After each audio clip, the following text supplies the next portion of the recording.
యేసుక్రీస్తునామమున మీ అందరికీ నా వందనాలు. ఈ దిన వాక్య నిమిత్తము అపోస్తుల కార్యములు 27వ అధ్యాయము 5వ వచనం చదువుకుందాము. మరియు కిలికియాను పంపులికిను ఎదురుగా ఉన్న సముద్రము దాటి లుకియాలో ఉన్న మూరకు చేరితిమి. దేవునికి స్తోత్రం. హల్లెలూయా, హల్లెలూయా, ప్రైజ్ ది లార్డ్, షాలోమ్, మారనాథా. క్రీస్తునందున్న ప్రియ సహోదరి సహోదరులారా, మీ సహోదరునిగా ప్రభువు పొలంలో పనిచేస్తున్నటువంటి ఆయన పరిచారకునిగా గిడియోన్ మిషన్ చర్చ్ అనేటువంటి మా సంఘం నుంచి, అంతేకాకుండా Gideon fellowship international and GFI సహవాసం నుంచి మీకు శుభాలు, వందనాలు తెలియజేస్తున్నాను. ప్రభువు మనల్ని దీవించునుగాక. మరొక ఎపిసోడ్లో ఇలా కలుసుకోవడానికి దేవుడు ఇచ్చిన మంచి అవకాశాన్ని బట్టి నేను దేవుని స్తుతిస్తున్నాను.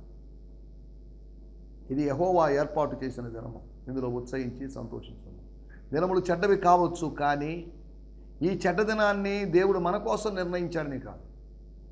ఈ చెడ్డ దినాన్ని మన కోసం కాదు, వేరే ఎవరి కోసం ఆయన నిర్ణయించాడు అనుకోండి. కాకపోతే ఈ దినము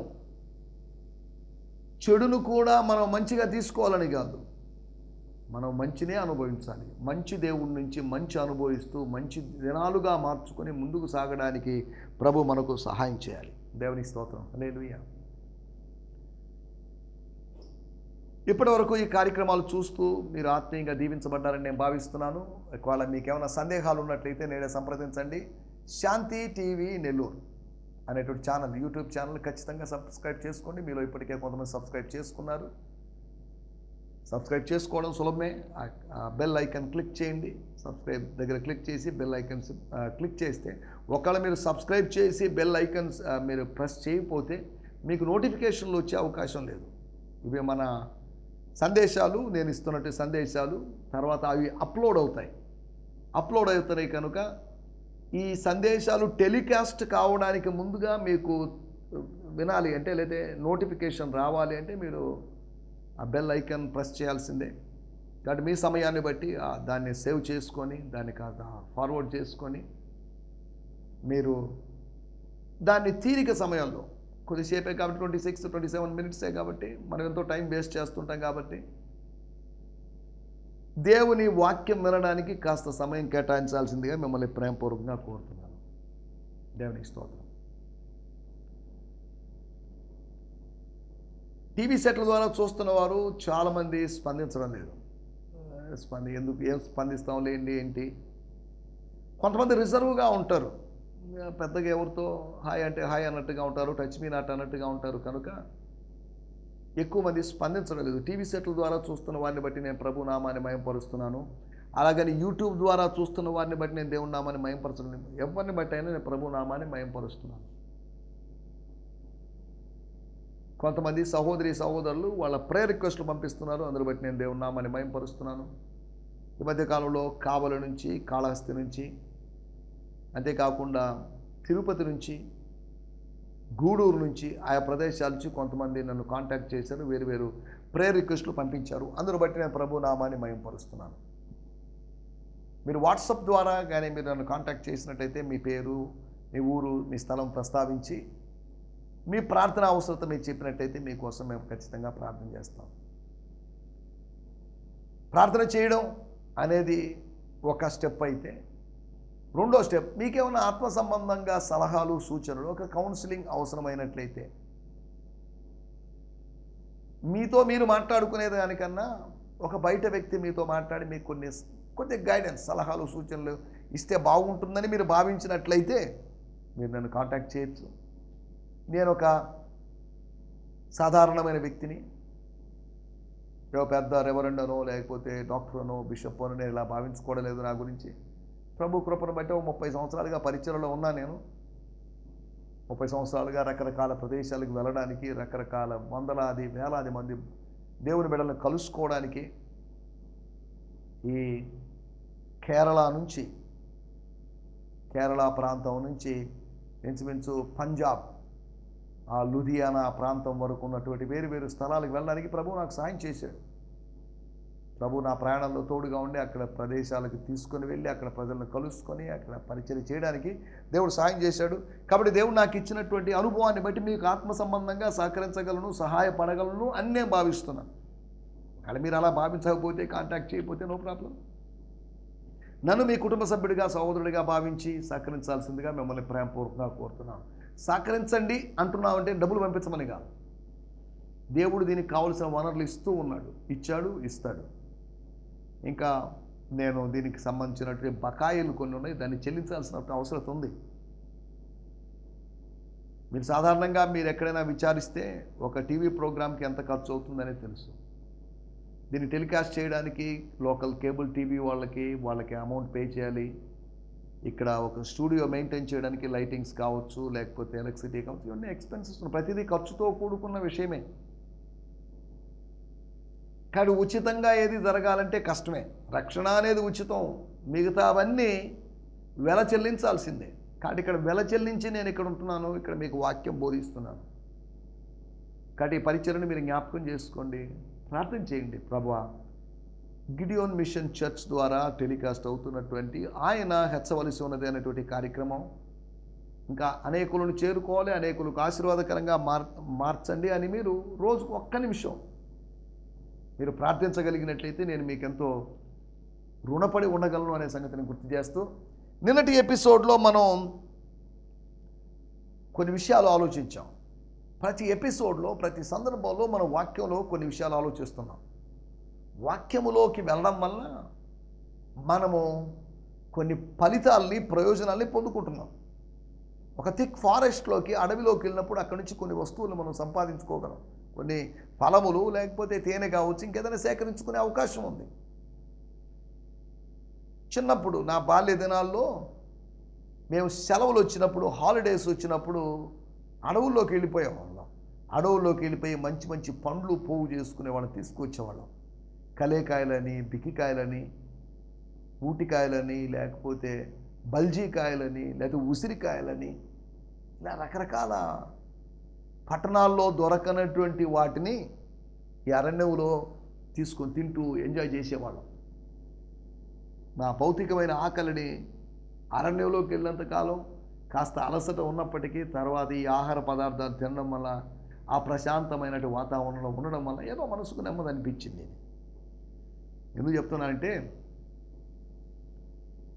మనం దేవునితో ప్రత్యేకంగా గడపాల్సిన అవసరం ఉంది. దేవుడి వాక్యం ధ్యానించాల్సిన అవసరం ఉంది. వాక్య అరణ్యములో లోపలికి డీప్గా ప్రవేశించాల్సిన అవసరం ఉంది. ఒక అధికారి యొక్క దయ, ఒక శతాధిపతి యొక్క దయ, ఒక మనుషుని యొక్క దయ. ఆ మనుషుడు ఎంతకాలం అధికారంలో ఉంటాడో తెలియదు, అతడు ఎంతకాలం శతాధిపతిగా ఉంటాడో మరీ తెలియదు. కానీ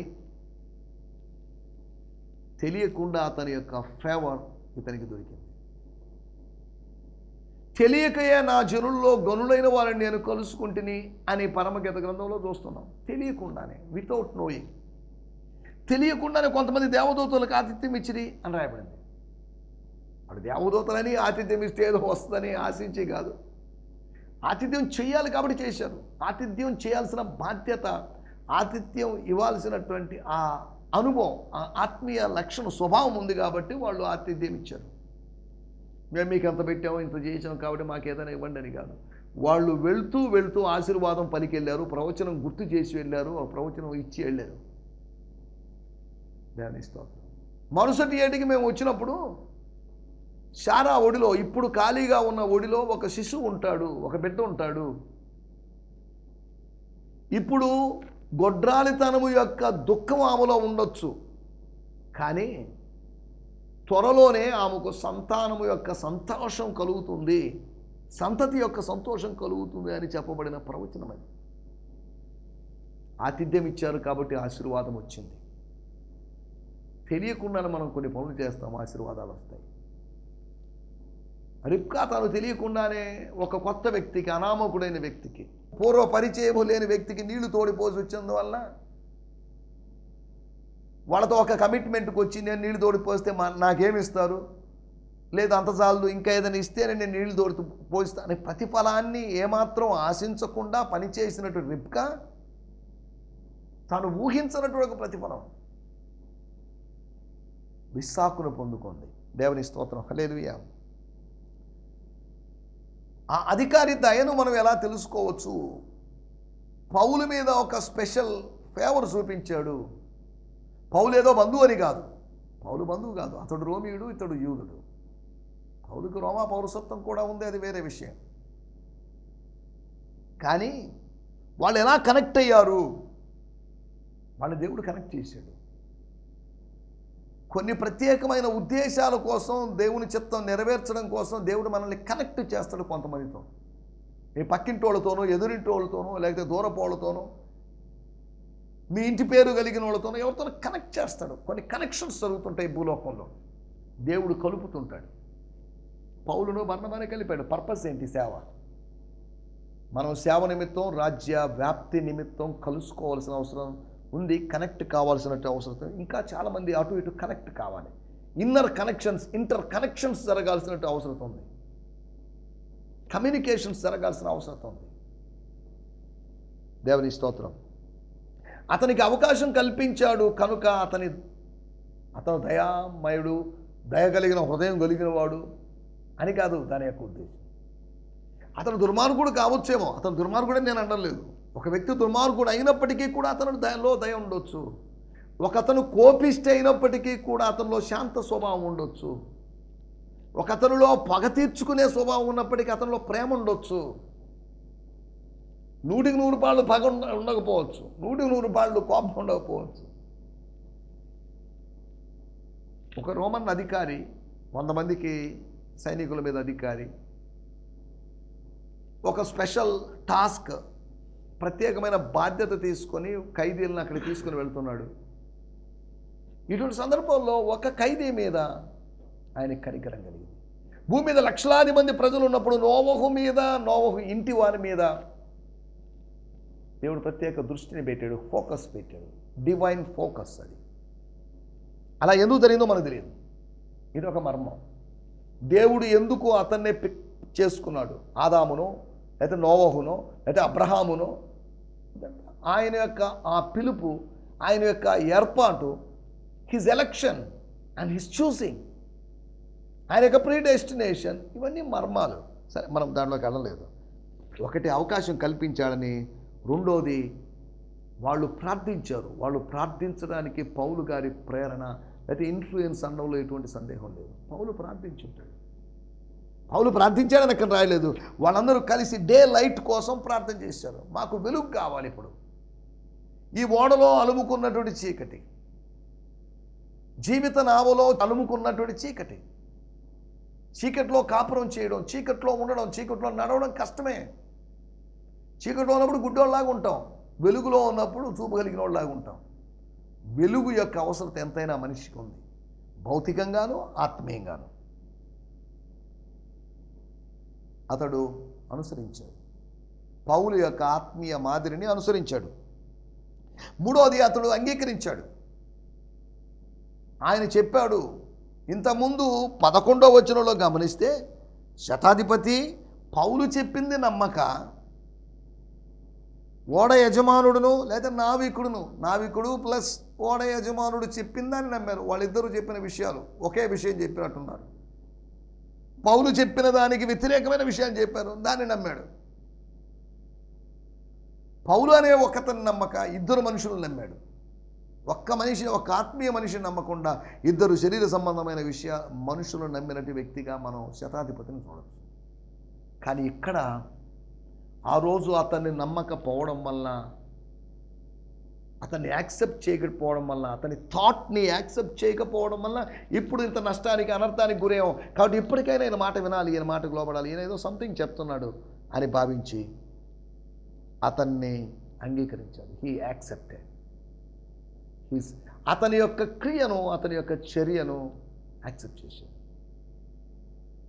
అందరూ ఉపవాసం ఉండాలి అని ఒక ప్రమాణం చేసుకున్నప్పుడు, ఒక ప్రతిజ్ఞ చేసినప్పుడు,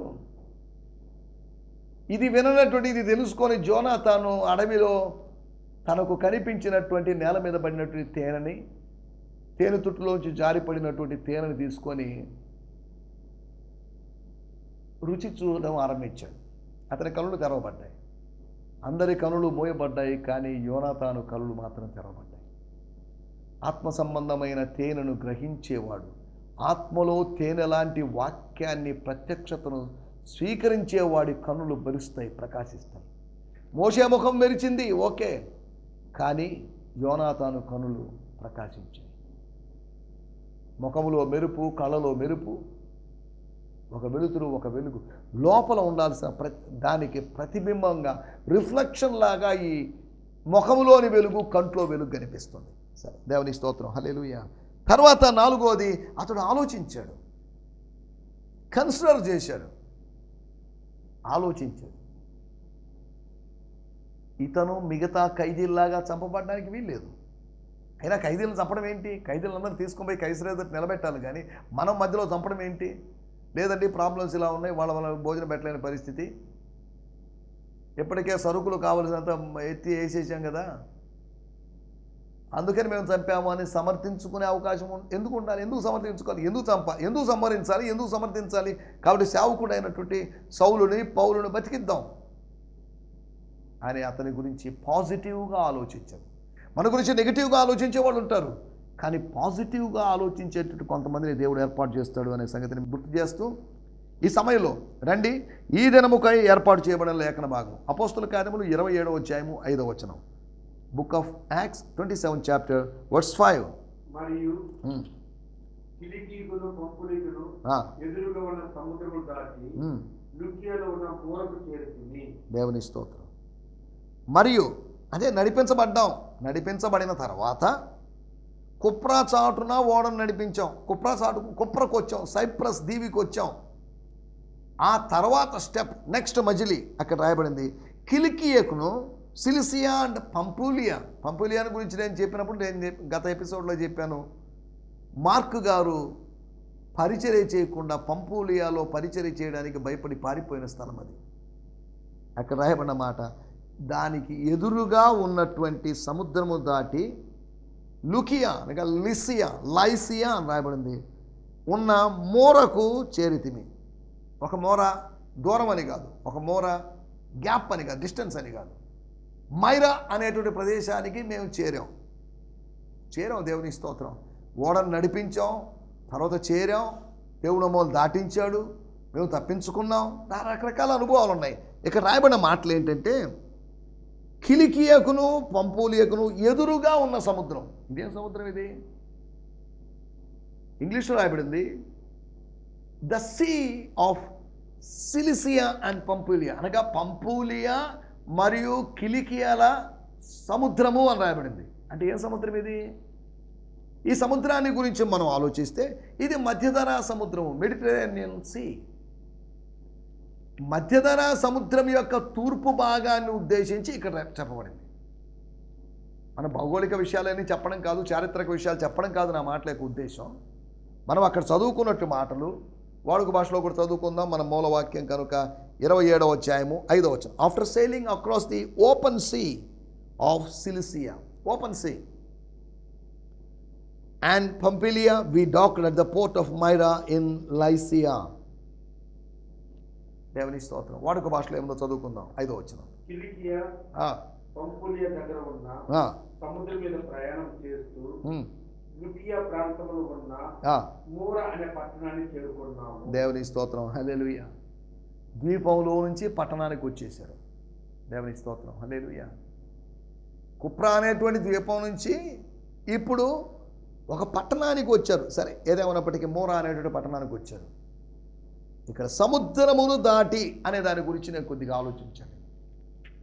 సముద్రాన్ని దాటి 27వ వచనంలో 14వ రాత్రి వచ్చినప్పుడు మేము అద్రియా సముద్రంలో ఇటు అటు కొట్టుకొని పోవచ్చుండగా అర్ధరాత్రి వేళ ఓడవారు ఏదో ఒక దేశము దగ్గర పడుతున్నామని ఊహించి, ఒక సముద్రంలో అద్రియా సముద్రంలో అడ్రియస్ అని చెప్పబడినటువంటి ఆ సీలో వాళ్ళు అటు ఇటు కొట్టుకొని పోయారు, అటు ఇటు వెళ్ళారు. కానీ ఇక్కడ సముద్రాన్ని దాటడానికి ప్రభు సాయం చేశాడు. సముద్రాన్ని దాటించాడు. ప్రభు సహాయముతో సాగరాలను, స్రవంతులను, సరస్సులను మనం దాటగలం, పర్వతాలను అధిరోహించగలను. ప్రాకారాలను ఎక్కగలం. మనం ప్రభు సహాయంతో ఏదైనా నీదు సహాయం వల్ల నేను సైన్యమును ఎదురింతును, నేను ఏదైనా చేయగలను. ప్రభు బలపరిస్తే మనం నన్ను బలపరచు వాని ద్వారా నేను సమస్తము చేయగలను. నువ్వు సమస్తము చేయగలవు. నేను సమస్తం చేశాను కాబట్టి నేను దేవుడిని పొంగిపోయి ఉంటే నువ్వు పొరపాటు పడినట్టే. సమస్తము నువ్వు చేయలేదు, నిన్ను చేయించాడు దేవుడు. నువ్వు కొన్ని చేయగలవు, కొన్ని నువ్వు చేయలేవు. నీకు పరిమితులు ఉన్నాయి, నాకు పరిమితులు ఉన్నాయి, మనుషులకు పరిమితులు ఉన్నాయి, మనకు లిమిట్స్ ఉన్నాయి. లేవా? లిమిట్స్ లేవా? దేవుడు చేసినట్టుగా మనం అన్నీ చేయలేము. మనం ప్రార్థన చేసాం, అద్భుతాలు జరిగాయి. యేసు ప్రార్థన చేశాడు, చనిపోయిన వాళ్ళని లేపాడు. ఈ రోజుల్లో అద్భుతాలు చేసేవాళ్ళు ఎంతమంది? లాజరు బయటికి రాను, లేకపోతే పలాని జోసఫ్ బయటికి రా, పలాని అబ్రహాం బయటికి రా, పలాని మార్తా బయటికి రా, పలాని మేరీ బయటికి రా అని పిలిచి ఎంతమంది చనిపోయిన వాళ్ళని తిరిగి లేపిన వాళ్ళు ఉన్నారు? లేదు. ఎందుకు చెప్తానంటే మనకు లిమిట్ ఉంది. దేవుని కుమారుడైన యేసుకు లిమిట్ లేదు. యోహాను సువార్త 3వ అధ్యాయం నేను చెప్పినప్పుడు కూడా చెప్పాను, మనకు కొలతతో ఇవ్వబడింది ఆత్మ. యేసుకు, దేవుని కుమారుడైన యేసుకు కొలత లేకుండా ఆత్మ ఇవ్వబడింది. మనము దేవుని మాటలు కూడా పలుకుతాం, కానీ ఆయన దేవుని మాటలే పలుకును. మనకు ఆయనకి తేడా ఉంది. ఆయన మనలాగా మన మధ్యలో సంచరించి ఉన్నాడు, వాస్తవమే. అలాగని మనము ఆయన ఒకటే అని భావిస్తే మనం పొరపాటు పడినట్టే. ఇట్టి పనులు నువ్వు చేసినను నేను ఊరకుంటిని కనుక నేను నీ వంటి వాడిని నువ్వు అనుకున్నావేమో. దేవుడు చెప్తున్న మాట 51వ కీర్తనలో, దేవుని మనసువార్లారా నేను మిమ్మల్ని చీల్చేస్తాను అని చెప్పబడిన సందర్భం. దానిలోకి వెళ్ళలేదు మనం. మన టైటిల్ సాగిన ప్రయాణం. ఆగిన ప్రయాణం కాదు, సాగిన ప్రయాణం.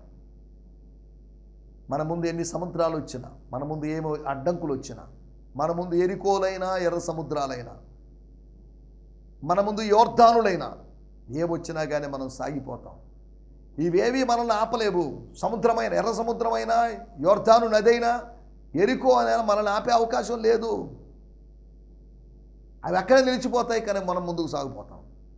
అవి స్తంభించిపోయినాయి, కానీ మనం స్తంభించం, సాగిపోయేవాళ్ళం. సాగినటువంటి ప్రయాణం ఒకటి, సాగిపోయినటువంటి ఆయన సముద్రాన్ని దాటించడం ద్వారా ప్రయాణం సాగింది. 27వ అధ్యాయం 5వ వచనంలో అదే మూలవాక్యం కనుక చదవాల్సిన అవసరం లేదు.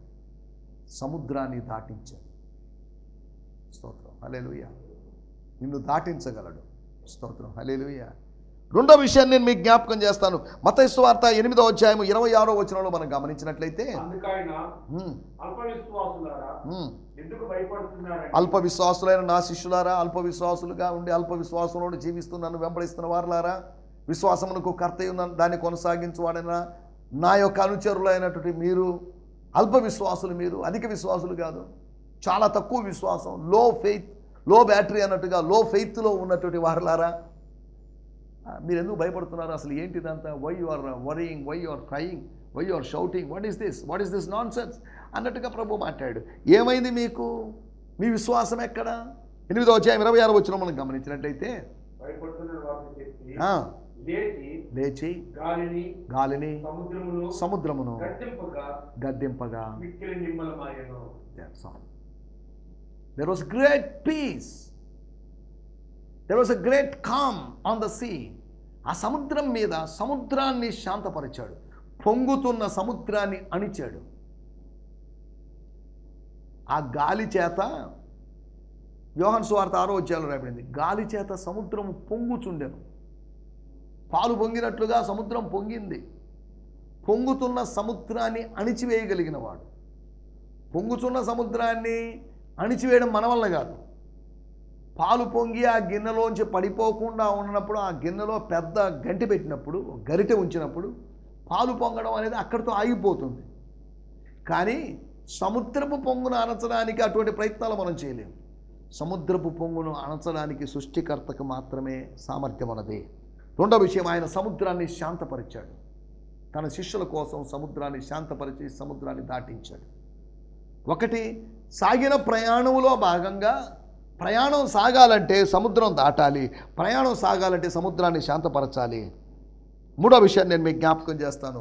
యెషయా గ్రంథము 45వ అధ్యాయము 2వ వచనంలో మనకు ఒక వాగ్దానం ఇవ్వబడింది. దేవుడు సార్వత్రికమైన వాడు, నిన్న నేడు నిరంతరం ఏకరీతిగా ఉన్నవాడు. ఆ రోజు చేసిన వాగ్దానం ఈ రోజు పనికిరాదండి. వాగ్దానాలకు ఎక్స్పైరీ డేట్ లేదు, వాక్యానికి ఎక్స్పైరీ డేట్ లేదు. ప్రతిదానికి ఎక్స్పైరీ డేట్ ఉంది, కానీ వాగ్దానానికి మాత్రం ఎక్స్పైరీ డేట్ లేదు. అలాగే నెరవేరదని కాదు, అది ఆలస్యంగా నెరవేరుతుందని కాదు, నెరవేరినా మళ్ళీ మళ్ళీ మళ్ళీ నెరవేరుతూనే ఉంటుంది. అక్కడ రాయబడింది, జలములలో పడి నువ్వు వెళ్ళినప్పుడు. యెషయా గ్రంథాన్ని బహుశా ఎరిగి ఉండొచ్చు పౌలు గారు, ఈ భాగాన్ని చదివి ఉండొచ్చు ఆయన. యెషయా చెప్పిన మాటలు యెషయా సొంత మాటలు కాదు ఇవి, యెషయా బోధ కాదు ఇది, యెషయా ప్రవచనం ఇది. యెషయా ప్రవచనం అంటున్నాము అంటే దాని అర్థం ప్రభువు చెప్పిన మాట, జలములలో పడి వెళ్ళినను అవి మిమ్మల్ని ముంచి వేయవు. అనగా సముద్రాలు దాటుతారు, మీరు సప్త సముద్రాలు దాటుతారు అని చెప్పబడినట్లుగా ఇక్కడ సముద్రాన్ని దాటేటువంటి అనుభవం. సముద్రం మధ్యలో 2వ కొరింథీ పత్రిక 11వ అధ్యాయము 26వ వచనంలో రాయబడింది, సముద్రములోని ఆపదలు, అనేక పర్యాయములు, the pearls in the sea, నదుల్లోనూ ఆపదల్లోనూ ఆపదలలోను నా స్వజనుల వలనైనను ఆపదలలోను అన్ని జనుల వలన ఆపదలలోను పట్టణముల ఆపదలలోను అరణ్యం ఆపదలలోను సముద్రముల ఆపదలలోను. సముద్రములోని ఆపదలు, సముద్రంలో ఆపదలు ఉంటాయి. సముద్రంలో సుఖం కాదు, ఆశీర్వాదాలు కాదు. సముద్రం లోపల ఆశీర్వాదాలు ఉన్నాయి, సముద్రం మీద సాగుతున్నప్పుడు ఆపదలు ఉన్నాయి. ఇక్కడ గమనించాల్సిన విషయం, ఆ సముద్రములో కలుగుతున్న శోధనలు, ముంచెత్తవలసినటువంటి ఆ కెరటాలు లేకపోతే అలలు, వాటి మధ్యలోంచి దేవుడు తప్పించాడు. దేవుని స్తోత్రం. శోధన మధ్యలో, సముద్రపు శోధనల్లో, సముద్రపు ఆ సాగర కెరటాల ఘోష నుంచి కాపాడి, వాటి యొక్క శోధన నుంచి, వాటి ముంచి వేసే తత్వం నుంచి వాటిని మనల్ని కాపాడిన దేవుడు. 4వ విషయం, ఒక చిన్న మాట మీకు జ్ఞాపకం చేసి ముగిస్తాను. ప్రకటన గ్రంథము 20వ అధ్యాయము 13వ వచనం. సముద్రము తనలో ఉన్న మృతులు, సముద్రంలో మృతులు ఉన్నారు, మృతులు అప్పగించబడతారు. సముద్రములో ఉన్నటువంటి మృతులు దేవుని చేతికి లేకపోతే దేవుని సన్నిధికి అప్పగించబడే సందర్భం ఉంది. సముద్రములోని మృతులు. అలాగైతే సముద్రం పైన ఉన్నటువంటి సజీవుల పరిస్థితి ఏంటి? సముద్రం పైనున్న సజీవులను కూడా ప్రభు చేతికి, తీరానికి అప్పగించాల్సిన బాధ్యత ఉంది. మింగినటువంటి చేప కక్కింది, యోనాని మింగినటువంటి పెద్ద మత్స్యం లేకపోతే తిమింగలం యోనాని కక్కేసింది. కానీ నేను ఎందుకు చెప్తానంటే, ఇక్కడ మనం ఆలోచిస్తున్నట్టు మాట, సముద్రము సజీవులుగా వారిని తీరానికి అప్పగించింది. ఒక ప్రయాణంలో, సాగినట్టు ప్రయాణంలో కలిగినటువంటి మనం పొందినట్టు ఆశీర్వాదాలు ఆలోచిస్తే, ఆయన సముద్రాన్ని దాటించాడు. 2వది సముద్రాన్ని శాంతపరిచాడు. 3వది సముద్రపు శోధనలోంచి తప్పించాడు. 4వది సజీవులుగా అప్పగించేలాగా సముద్రానికి ఆజ్ఞాపించాడు. సజీవులుగా ఉండాలి, వీళ్ళెవరు చంపడానికి వీల్లేదు, దేవుడు అనుమతించలేదు. సముద్రపు ఆపదల్లో కూడా దేవుడు నన్ను తప్పించాడు. జీవిత సముద్రపు ఆపదల్లోంచి ప్రభువు నిన్ను తప్పించడానికి సమర్థుడు. కాబట్టి నీ ప్రయాణాన్ని ఆగిపోయేటట్టు కాదు, సాగిపోయేటట్టు చేసే ప్రభు వైపు చూస్తూ ముందుకు సాగడానికి మనకు ప్రభు సహాయం చేయనుగాక. ఆమేన్. హల్లెలూయా. హల్లెలూయా. ఈ సందేశము మీకు ఆశీర్వాదకరంగా ఉందని నమ్ముచున్నాము. ప్రార్థనా అవసరతల కొరకు మమ్మల్ని సంప్రదించవలసిన మా చిరునామా గిద్యోన్ మిషన్ చర్చ్, 6వ వీధి, శాంతినగర్, నెల్లూరు 4, ఆంధ్రప్రదేశ్. పిన్ 524004. మా ఫోన్ నంబర్లు 7036443613, మరి ఒక నంబర్ 9392293010. మా ఈమెయిల్ ఐడి gfihmi2015@gmail.com. దేవుడు మిమ్మును ఆశీర్వదించునుగాక. ఆమేన్.